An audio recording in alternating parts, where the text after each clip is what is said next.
കാർമേഘം കൊണ്ട് മൂടപ്പെട്ട ആ ദിനത്തിൽ സാധാരണയിലേറെ മഴ പെയ്തുകൊണ്ടിരിക്കുകയാണ്.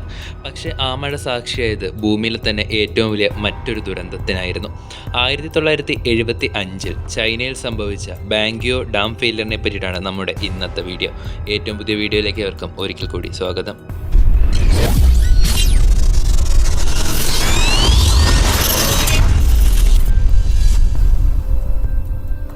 ചൈനയിലെ ഹെനാൻ പ്രൊവിൻസിൽ സ്ഥിതി ചെയ്യുന്ന 118 മീറ്റർ അല്ലെങ്കിൽ 387 അടി ഉയരവും 492 മീറ്റർ അഥവാ 1614 അടി നീളവുമുള്ള ഡാമാണ് ബെൻഗ്യോ ഡാം.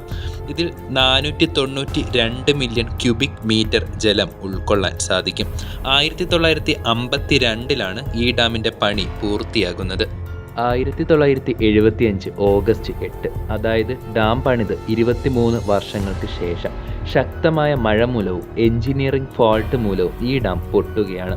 കൃത്യസമയം പറഞ്ഞാൽ 1975 ഓഗസ്റ്റ് 8 രാത്രി 9 മണിയോടെ. അങ്ങനെ 700 മില്യൺ ക്യൂബിക് മീറ്റർ ജലം ഈ ഡാമിൽ നിന്നും നഗര ഗ്രാമ പ്രദേശങ്ങളിലേക്ക് പുറന്തള്ളപ്പെട്ടു.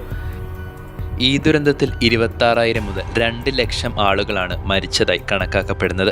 10 മില്യൺ ആളുകളെ ഈ ഡാം ദുരന്തം നേരിട്ട് അഫക്റ്റ് ചെയ്തു.